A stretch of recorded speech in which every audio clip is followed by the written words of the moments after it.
Hi, I'm Kevin Strandberg, practicing artist. I live in Bloomington, and I taught at Illinois Wesleyan in the School of Art for 39 years, and I'm now retired and very happily working in my studio, making lots and lots of work.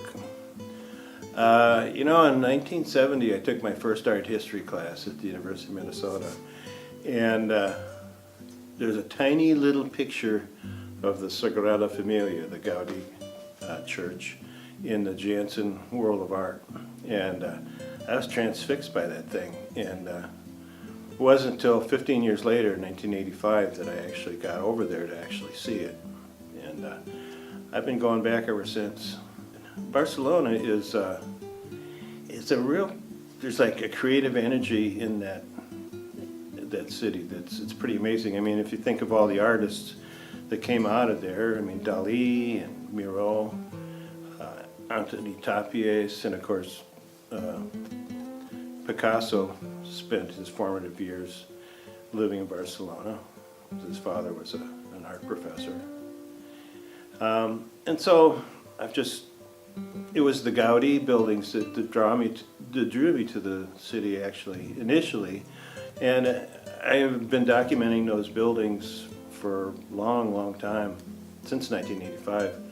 And little by little, when I lived there for on a sabbatical for about 8 months in 1986. And I could go outside all of those Gaudi buildings, but they were private residences. And since then, through the years, the city has bought those buildings, and they become national museums, and you can go visit all of them. So the city continues to draw me back and back and back. And there's visual things about it that just the Gaudi buildings and other contemporary architects' work. But I know there's graffiti everywhere, but there's something about the Spanish graffiti that's, they take it to another level. And I mean, there's actually an actual park with concrete walls that graffiti artists, they do like complete works. They're really beautiful stuff. So the graffiti became another feature that is continually just drawing me to that. Well, I mean, of course, I've been photographing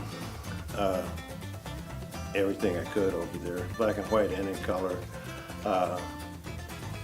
And I've made sculpture in the past, which it drew influences from that architecture. I made a number of pieces that had ceramic mosaics on it, and I was deriving imagery from what I saw and incorporating it into my own work.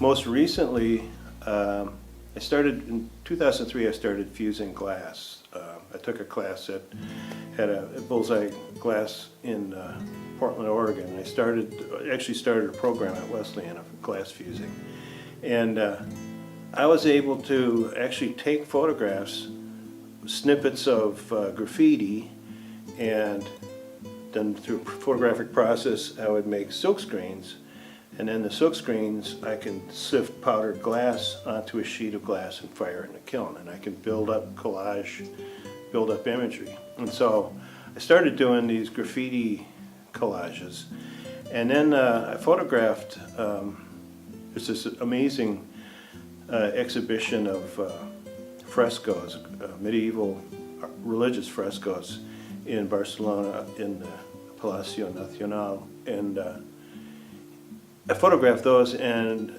I started to incorporate these liturgical figures with the graffiti, and sometimes the faces in the graffiti interact almost directly. So I'm trying to, all those things, I mean, I've got hundreds and hundreds and hundreds of black and white negatives, and I make these silk screens, and I'm drawing directly from what I photographed over there and making new compositions using that imagery. So it's been a real evolution from just randomly throwing stuff to maybe making things that look a little more pictorial, and then now I'm trying to do these sort of raw overlays, and I don't know. I just I continue to be sort of fascinated and amusing myself making these pieces. Well, I love making black and white photographs. I taught that for 39 years, and I never embraced the digital world except to document my work. But to make these silkscreen, these fused glass pieces, I take it through a process using high contrast sheet film. And I know you could do that digitally, but I don't know how to do that, and I don't really want to learn that. And I get the results that I want using old wet photography techniques that I'm well versed in those. So, and you know, I'm an old dog. I just don't want to learn any new tricks. The old ones just work fine for me. So That's great. the whole notion of a photographic memory is different now. I mean, you ask somebody about something and they're like, bam, and they show you a picture, and people's memories are on their phone now. And the memories I have from Barcelona they're the weird things that have happened to me, and they're a lot more ethereal. And it's my vision that of Barcelona that I'm making with these pieces. And so, at a glance, they sort of look like graffiti throw-ups on the wall, which evolve. You know, more graffiti gets slapped on it. People tag it. It's a kind of a fluid evolution that happens to these wall pieces. And so these glass pieces, I think, try to give people a sense of what it's like walking down the street through these windy little streets with all this graffiti on the sides. And yeah, it's nominally Catholic, but it's its own weird brand of Catholicism. For example, the Christmas crutch, the nativity scene, has an extra figure in Catalonia called the Caganer. He's going to the bathroom, crouched down, and he's pooping on the side of the nativity. There's always kind of a tongue-in-cheek feeling about the church, although they would never openly smack talk it. But I mean, the Catalan is laced with expletives when somebody's ticked off. That well, they're religious, you know. They take the holy, you know, the Mother of God, and they say that as comparing her to a puta, and, you know. So I think there's this love-hate relationship. And well, the one thing I like about the Catalonia or Barcelona is they're just so damn hard-headed about Catalonia, and they don't like to be bossed around. And through the centuries, they've been trampled on because they're on a crossroads. And I think they just got a thick hide, and they're like, you know what? The church is just yet another conqueror, you know. So it was a Roman city, so.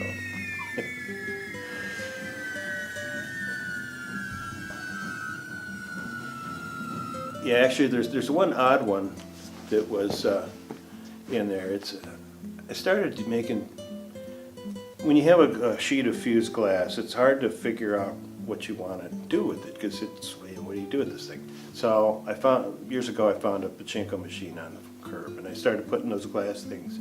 They're Japanese wall-mounted pinball machines, but these are from the 60s. And so this one, I had a big graffiti image of Salvador Dali's face, and then to mimic the Asian influence, I took a photograph of a samurai from an old Japanese woodcut. And so that's my East meets West thing. And I mean, that's sort of the non sequitur of the whole show, but I still love it because I love pachinko machines. Because when I was in high school, I worked for Sears, Roebuck and Company, and in the Wish book in 1968, they featured these pachinko machines that they ripped out of these parlors in Japan, and they were all broken, and people would return them. So I spent months taking these mangled pachinko machines and boxing them up and sending them back to the factory. So I have this, like, I don't know, they're just beautiful machines, and they're stupid. They don't, they're not fun to play on or anything, but they're just so beautifully crafted. I mean, anyway, I digress. That piece, I just love it because of the pachinko machine, but I thought it was a really beautiful overlay between those two, and that was quite early. And so I think that sort of generated, using these religious icons, Judeo-Christian imagery, taking it out of the Japanese, and making collages that were maybe more suited to Barcelona. So then I started making these, some of them pretty outlandish frames, and that's actually kind of been fun, is actually making the frames for these things. It was kind of fun, So anyway, yeah, that piece, I got a soft spot in my heart for it, Ask any artist, and making art is like falling in love, and you fall in love with the piece until you start the next one, and then that's the old girlfriend,